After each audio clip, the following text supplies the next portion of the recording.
1-2 വയസ്സിന് മുകളിൽ പ്രായമുള്ള കുട്ടികളിൽ കോമൺ ആയി കാണുന്ന എന്നാൽ അധികം നിഗ്ലക്റ്റഡ് ആയിട്ടുള്ള ഒരു കണ്ടീഷനെ കുറിച്ചാണ് സംസാരിക്കുന്നത്. കോൺസ്റ്റിപ്പേഷൻ.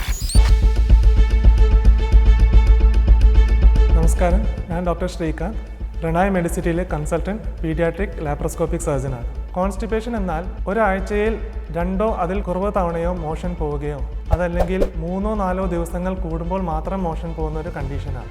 എന്നാൽ ചില കുട്ടികൾക്ക് കട്ടിയുള്ള ഹാർഡായിട്ടുള്ള മലം പോകുന്നതും അതേപോലെ തന്നെ മലം പോകാനായിട്ട് ഭയങ്കരമായി സ്ട്രെയിൻ ചെയ്യുന്നതും ഇതിൻ്റെ ലക്ഷണങ്ങളായിട്ട് കാണും.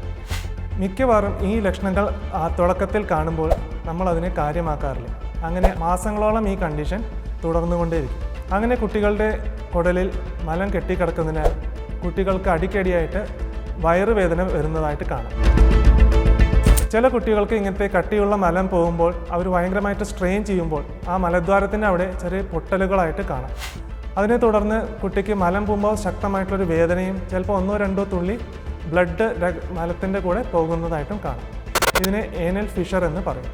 ഈ ഒരു കണ്ടീഷൻ വന്നതിന് ശേഷം കുട്ടി മലം പോകാൻ തോന്നിയാൽ കൂടി മലം പിടിച്ചു വെക്കുന്നതായിട്ട് കാണാം. അങ്ങനെ മലം പിടിച്ചു വെക്കുമ്പോൾ കോൺസ്റ്റിപ്പേഷൻ കൂടുതൽ മോശമാവുന്നു. ഇതിനെ സ്റ്റൂൾ ഹോൾഡിംഗ് ബിഹേവിയർ എന്ന് പറയുന്നു. അങ്ങനെ കോൺസ്റ്റിപ്പേഷൻ വളരെ സിവിയർ ആവുമ്പോൾ കുട്ടി അറിയാതെ തന്നെ കുട്ടിയുടെ പാൻസിൽ ചെറിയ രീതിയിൽ മലം പോകുന്നതായിട്ടോ അല്ലെങ്കിൽ വെള്ളം പോലെ സ്റ്റെയിനിങ് ആയിട്ടോ കാണാം. ഇതിനെ നമ്മൾ ഫീക്കൽ സോയിലിംഗ് എന്ന് പറയും. ചില കുട്ടികൾക്ക് കോൺസ്റ്റിപ്പേഷൻ കാരണം മൂത്രം പോകാനുള്ള ബുദ്ധിമുട്ടോ അല്ലെങ്കിൽ മൂത്രത്തിൽ പഴുപ്പായിട്ടോ യൂറിനറി ട്രാക്ട് ഇൻഫെക്ഷൻ ആയിട്ടോ വന്നേക്കാം. ട്രീറ്റ്മെൻറ്റ് ഒന്നും എടുക്കാത്ത കോൺസ്റ്റിപ്പേഷൻ കുറേ കാലങ്ങളായിട്ട് കണ്ടിന്യൂ ചെയ്യുകയാണെങ്കിൽ കുട്ടിയുടെ ശാരീരികവും മാനസികമായും വളർച്ചയെ വരെ ഇത് ബാധിക്കാവുന്ന ഒരു കണ്ടീഷനാണ്. ഇത്രയും പ്രശ്നങ്ങൾ ഉണ്ടാക്കുന്ന ഒരു കോൺസ്റ്റിപ്പേഷൻ ട്രീറ്റ് ചെയ്യണമെങ്കിൽ പീഡിയാട്രീഷ്യൻ, പീഡിയാട്രിക് സർജൻ അടങ്ങുന്ന ഒരു വിദഗ്ധ ടീം തന്നെ ആവശ്യമാണ്.